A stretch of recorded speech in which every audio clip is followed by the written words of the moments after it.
Hello friends, welcome to our channel. हम कर रहे हैं आपके TY BCom का सब्जेक्ट एक्सपोर्ट मार्केटिंग। उसमें हम चैप्टर नंबर 1 पढ़ रहे हैं। आज है हमारा लेक्चर नंबर 2। अभी आज हम टॉपिक करने वाले हैं वो है importance of export for a nation. इससे आगे हमने पढ़ लिया ऑलरेडी कि एक्सपोर्ट मार्केटिंग क्या होता है, कॉन्सेप्ट देखा और फीचर्स हमने पढ़ लिए। ठीक है।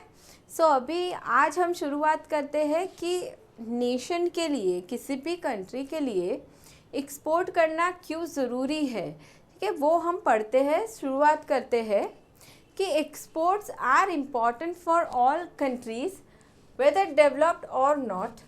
The need and importance of export for a nation is explained as follows.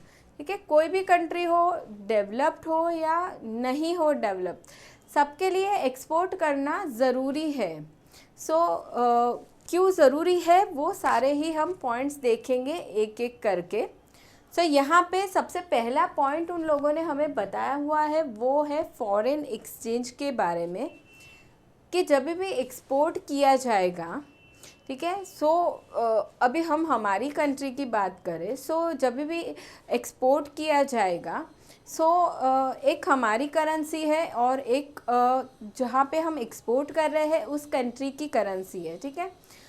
हमें जो एक्सपोर्ट प्रोसीड्स रियलाइज़ होगा वो फॉरेन एक्सचेंज, यानी कि उस कंट्री के जो फॉरेन एक्सचेंज है, करेंसी है, उसमें रियलाइज़ होगा। ठीक है।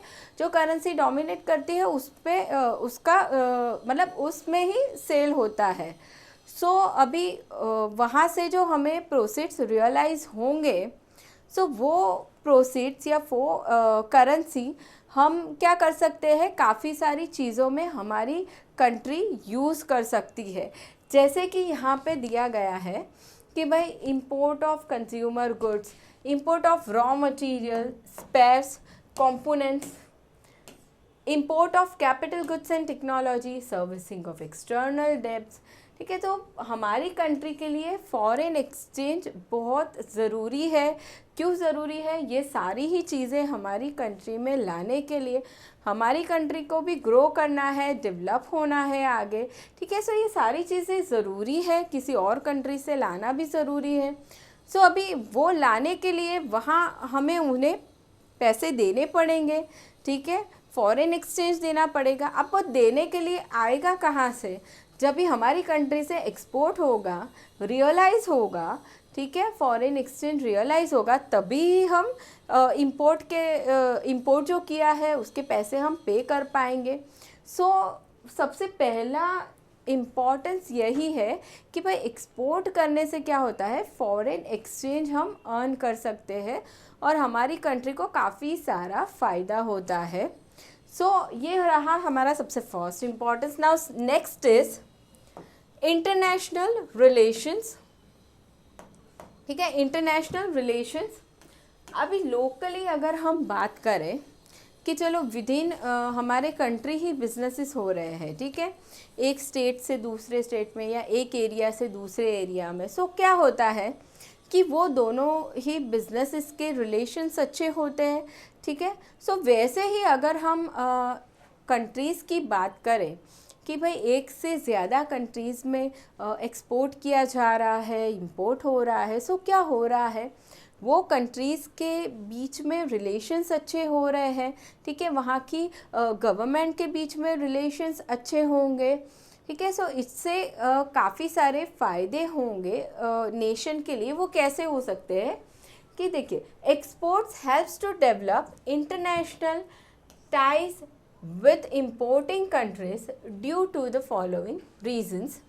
Now, the international trade brings together the exporter and importers of various countries. Of course, अलग अलग कंट्रीज़ के बिजनेसमैन या बिजनेसेस हम कहें इंपोर्ट एक्सपोर्ट करेंगे तो क्या होने वाला है कि उनके रिलेशंस अच्छे होंगे। Now, trade talks take place between nations at international forums like WTO। International level पे जो ऑर्गेनाइजेशंस है जैसे कि WTO है, तो उस लेवल पे कंट्रीज़ के बीच में क्या होगा, ट्रेड टॉक्स होगी, यानी कि कम्युनिकेशन होगा related to trade. Now also trade agreements are signed between governments of trading countries. क्या होगा, कंट्रीज कम्युनिकेशन करेगी, ट्रेड एग्रीमेंट्स साइन करेगी। ट्रेड एग्रीमेंट साइन करके क्या होने वाला है, वो काफ़ी सारे बैरियर्स, रिस्ट्रिक्शंस को कम कर देंगे ताकि एक्सपोर्ट इंपोर्ट बिजनेस बढ़ता रहे। ठीक है, सो क्या हो रहा है, इंटरनेशनल रिलेशंस अच्छे हो रहे हैं due to exports. Now next third importance is balance of payment. ठीक है, balance of payment. Now what is balance of payment? ठीक है, हमने पहले भी सीखा हुआ है कि बैलेंस ऑफ पेमेंट यानी क्या होता है कि कंट्री सारे ही ट्रांजैक्शंस रिकॉर्ड करती है जो दूसरी कंट्री के साथ किए गए हैं इन फॉरेन एक्सचेंज। ठीक है, सारे ही ट्रांजैक्शंस को रिकॉर्ड किया जाएगा। अभी ये जो चीज़ होती है बैलेंस ऑफ पेमेंट, ठीक है, सो वहाँ पे क्या होना चाहिए कि भाई ऑफकोर्स अपनी इनकम ज़्यादा होनी चाहिए। ठीक है, जो हमारे पैसे गए हैं, आउटफ्लो हुआ है, उससे हमारे पैसे आए हुए ज़्यादा होना चाहिए। तो ऑफकोर्स अगर एक्सपोर्ट बढ़ता है तो हमारी बैलेंस ऑफ पेमेंट का भी पोजीशन पॉजिटिव होने वाली है, अच्छी होने वाली है। सो अ कंट्रीज एक्सटर्नल इकोनॉमिक स्ट्रेंथ, ठीक है, countries external economic strength depends upon its balance of payments position. Now every country would like to have a strong and favorable balance of payment position. कोई भी कंट्री यही चाहेगी ना कि balance of payment की position हमारी favourable रहे। Of course unfavourable कोई चाहेगा नहीं। क्या चाहेगा कि भाई हमारे एक्सपोर्ट्स बढ़ते रहे, ठीक है, यानी कि हमारी इनकम बढ़ती रहे एंड हमारा आउटफ्लो कम होता रहे। So now since exports bring in foreign exchange, it helps a country to solve and improve its balance of payment position. ठीक है, एक्सपोर्ट ज़्यादा से ज़्यादा होगा, फॉरेन एक्सचेंज ज़्यादा से ज़्यादा आएगा हमारी कंट्री में, तो बैलेंस ऑफ पेमेंट की पोजीशन फेवरेबल होने ही वाली है। सो एक्सपोर्ट हेल्प करता है balance of payment position favourable करने में। Now next importance is reputation in the world. ठीक है, रेपुटेशन इन द वर्ल्ड। देखिए, जितना अच्छे से अच्छा एक्सपोर्ट बिजनेस होगा उतना अच्छा मार्केट में रेपुटेशन, ओवरसीज मार्केट में रेपुटेशन बढ़ेगी कंट्री की। ठीक है, तो अभी यहाँ पे उन लोगों ने कुछ एग्जाम्पल हमें दिए हैं कि export brings reputation and goodwill for a nation in the international market. For instance, जब भी एक्सपोर्ट अच्छे से अच्छा होगा तो बिजनेस तो प्रॉफिट कमाएगा ही अच्छा, उसका तो मार्केट शेयर बढ़ेगा ही, लेकिन उस नेशन के लिए, उस कंट्री के लिए भी बहुत अच्छा है, कंट्री की भी इमेज बहुत अच्छी बढ़ती है। जैसे कि देखिए, अभी India has goodwill for handicraft including James and jewellery. हमारी कंट्री के जो हैंडीक्राफ्ट प्रोडक्ट्स है, ठीक है, अभी डोमेस्टिक लेवल पे तो जो डिमांड है वो सेटिस्फाई की जाती है। ठीक है, डोमेस्टिक लेवल पे जितना बेचना है बेचा जाता है हैंडीक्राफ्ट प्रोडक्ट्स, लेकिन अभी उसके बियॉन्ड जो हैंडीक्राफ्ट प्रोडक्ट्स बन रहे हैं वो क्या होगा, वो एक्सपोर्ट किए जाते हैं। तो भाई इंडिया का रेपुटेशन है उन प्रोडक्ट्स के लिए, including James and jewellery. Now Japan commands reputation for electronic products. ठीक है भाई, इलेक्ट्रॉनिक प्रोडक्ट्स के लिए जापान का नाम सुनो कि जापान बेस्ड कंपनी है तो फिर तो टेंशन लेने का ही नहीं। So Japan commands reputation for electronic products. Germany is famous for engineering goods. ठीक है, वैसे ही अगर हम फार्मास्यूटिकल बिजनेस की बात करें तो वहाँ पे यूएस है, स्विट्ज़रलैंड वगैरह है, सो वहाँ पे उनका रेपुटेशन बहुत अच्छा है। सो रेपुटेशन इन द वर्ल्ड बढ़ता है नेशन के लिए अगर एक्सपोर्ट बढ़ेगा तो। Now fifth importance is employment. अभी यहाँ पे एम्प्लॉयमेंट अपॉर्चुनिटी की बात की गई है। सो अभी जैसे जैसे एक्सपोर्ट बढ़ेंगे कंट्री में, सो क्या होगा, एम्प्लॉयमेंट अपॉर्चुनिटी बढ़ेगी कंट्री के लोगों के लिए, ठीक है। कोई बिजनेस एक है, जैसे हम कहें, हम टाटा मोटर्स का ही एग्जांपल लेते हैं, ठीक है। तो वो डोमेस्टिक लेवल पे ही समझ लो कि कार्स बना रहे हैं और बेच रहे हैं, और अभी वो एक्सपोर्ट भी कर रहे हैं। सो वो बिज़नेस और बढ़ गया, एक्सपोर्ट भी हो रहा है। सो उसके लिए उनके बिजनेसेस में लोगों की ज़रूरत पड़ेगी, वहाँ पे लोगों को एम्प्लॉयमेंट अपॉर्चुनिटी मिलेगी, साथ ही और भी लोगों को मिलेगी एम्प्लॉयमेंट अपॉर्चुनिटी। कैसे, वो देखते हैं। एक तो होता है डायरेक्ट एम्प्लॉयमेंट, दूसरा इनडायरेक्ट एम्प्लॉयमेंट। ना व्हाट इज़ डायरेक्ट एम्प्लॉयमेंट, जैसे हमने टाटा मोटर्स का एग्जांपल लिया। सो टाटा मोटर्स एक्सपोर्ट कर रहा है कार्स को, ठीक है, एक्सपोर्ट बढ़ रहा है धीरे धीरे, तो प्रोडक्शन करने के लिए, सेल करने के लिए उन्हें लोगों की ज़रूरत होगी, वहाँ पे लोगों को एम्प्लॉयमेंट दी गई। सो डायरेक्ट एम्प्लॉयमेंट बढ़ गई इन द एक्सपोर्ट सेक्टर। अभी इनडायरेक्ट एम्प्लॉयमेंट कैसे बढ़ रही है? इनडायरेक्ट एम्प्लॉयमेंट बढ़ेगी सपोर्टिंग सेक्टर में लोगों को एम्प्लॉयमेंट मिलने की वजह से। ना व्हाट इज सपोर्टिंग सेक्टर, कि भाई टाटा मोटर्स का जो बिजनेस चल रहा है, तो वो और भी बैंकिंग सर्विस भी यूज़ कर रहे हैं, इंश्योरेंस भी यूज़ कर रहे हैं, ठीक है, टेलीकम्युनिकेशन भी यूज़ कर रहे हैं। सो उनके बिजनेसेस के साथ साथ वो बिजनेसेस भी आगे और काम कर रहे हैं, वहाँ पे भी लोगों को एम्प्लॉयमेंट मिलती जाएगी। सो डायरेक्ट एम्प्लॉयमेंट भी बढ़ रही है, इनडायरेक्ट एम्प्लॉयमेंट भी बढ़ रही है ड्यू टू एक्सपोर्ट। सो ये हो गया fifth importance, that is employment.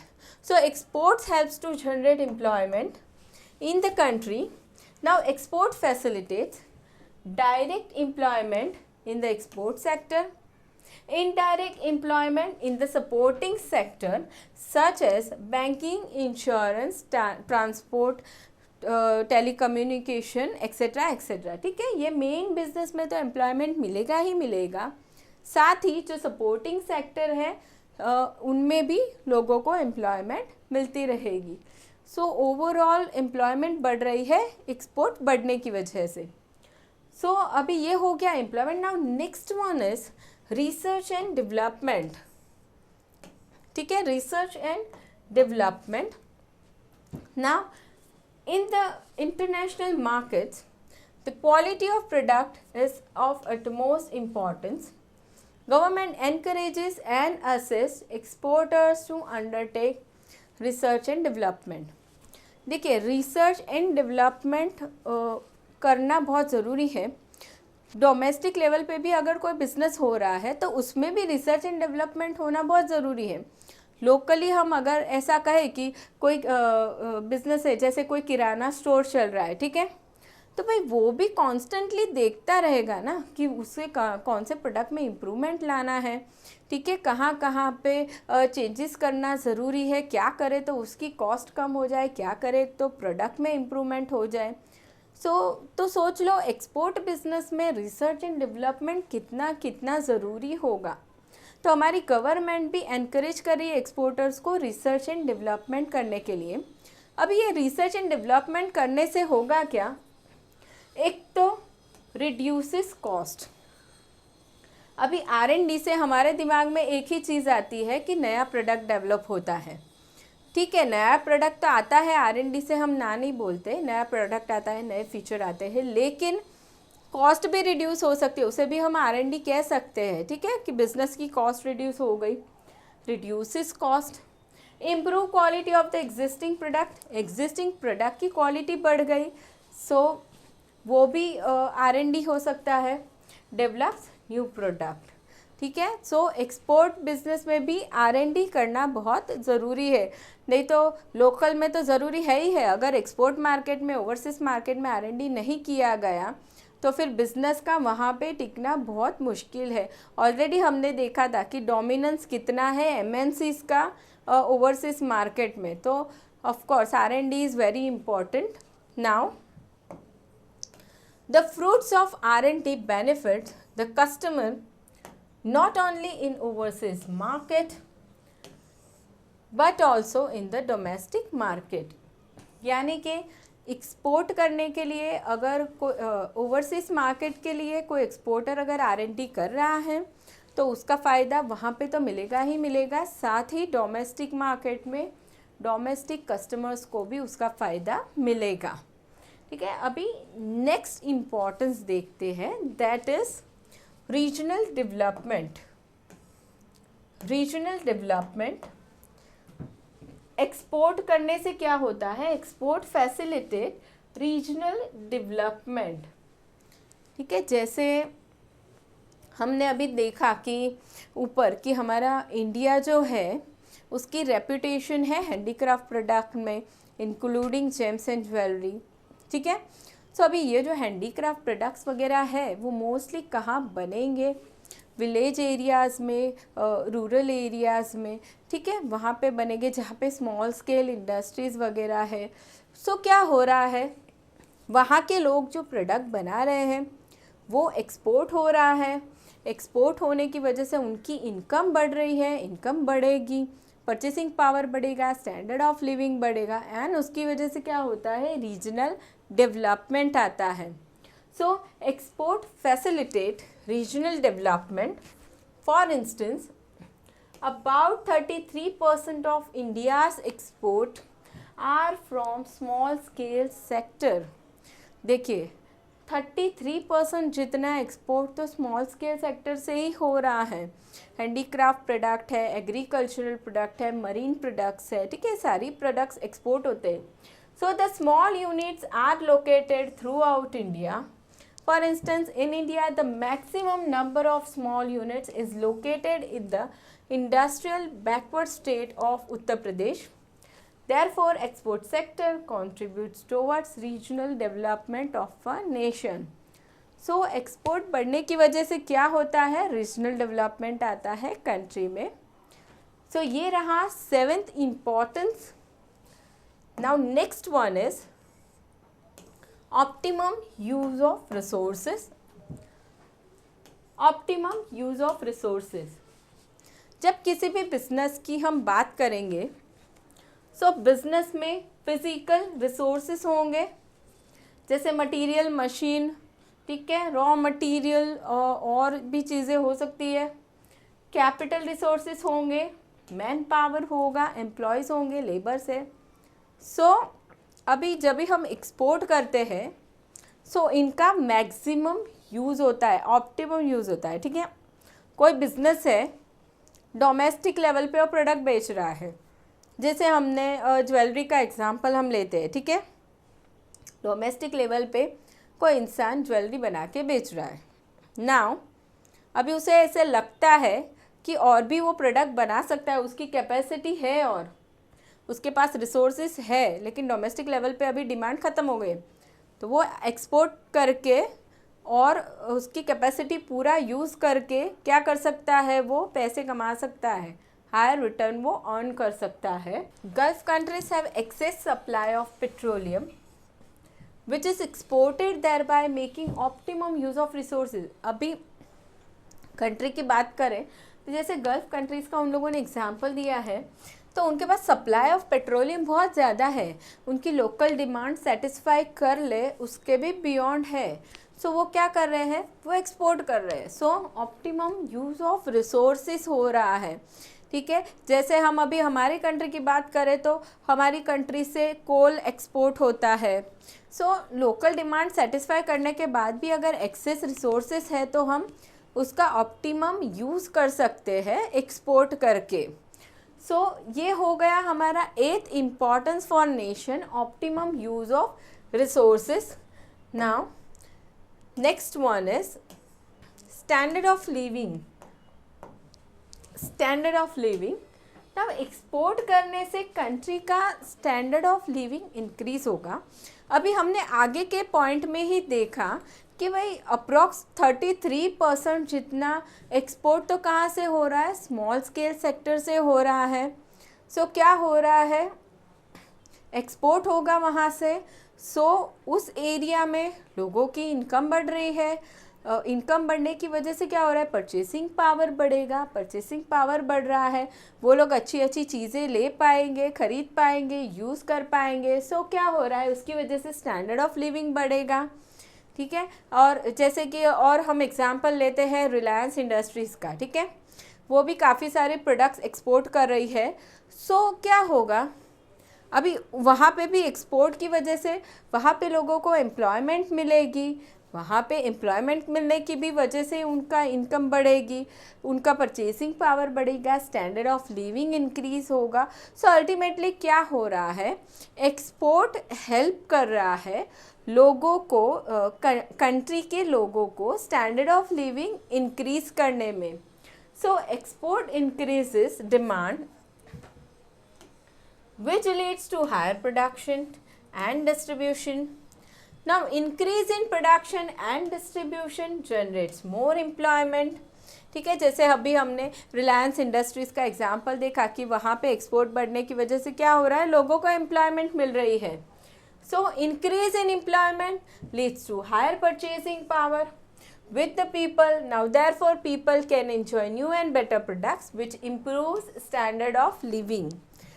Now also due to export trade, a nation can import quality products and therefore people can enjoy good quality imported items which add to their standard of living. ठीक है, सबसे first point में हमने देखा कि जितना ज़्यादा export होगा उतना हमारी कंट्री के पास फॉरेन एक्सचेंज आ रहा है। सो वो फॉरेन एक्सचेंज यूज़ करके हमारी कंट्री क्या कर सकती है, कंज्यूमर गुड्स इंपोर्ट कर सकती है, कैपिटल गुड्स इंपोर्ट कर सकती है, एक्सेट्रा। तो उसकी वजह से क्या हो रहा है, वो चीज़ें हमारी कंट्री के लोगों के स्टैंडर्ड ऑफ लिविंग को बढ़ाती है, इंक्रीज़ करती है। ठीक है, तो ये हुआ हमारा 9th importance, standard of living. Now next one is economic growth. Export की वजह से क्या हो रहा है, इकोनॉमिक ग्रोथ बढ़ रहा है। Now exports contribute to economic growth of a nation. Now due to export the demand increases, increase in demand leads to higher production, higher production increases the GDP of the nation, यानी कि gross domestic product of the nation बढ़ेगा। कैसे बढ़ेगा, अगर export बढ़ रहा है तो डिमांड बढ़ेगी, डिमांड एक्सपोर्ट यानी कि एक्सपोर्ट जितना अच्छा होते जाएगा और भी डिमांड ज़्यादा से ज़्यादा आती जाएगी। ठीक है, फॉरेन एक्सचेंज ज़्यादा से ज़्यादा आएगा, लोगों की इनकम बढ़ेगी, जीडीपी कंट्री का बढ़ेगा। सो क्या हो रहा है, ओवरऑल इकोनॉमिक ग्रोथ हो रहा है हमारे नेशन का। ठीक है, अभी आ रहा है last importance, that is spread effect. ठीक है, स्प्रेड इफेक्ट, अभी एक तो स्प्रेड इफेक्ट हमने देख लिया था ऑलरेडी। अभी यहाँ पे क्या बोल रहे हैं वो लोग कि because of the export industry other sectors also expand such as banking, transport, insurance etcetera, and at the same time a number of ancillary industries come into existence to support the export sector. जैसे अभी हम Reliance industries की बात करें या फिर Tata Motors की बात करें, सो क्या हो रहा है, उनका एक्सपोर्ट बढ़ेगा बढ़ेगा, बढ़ते जा रहा है, बढ़ते जा रहा है।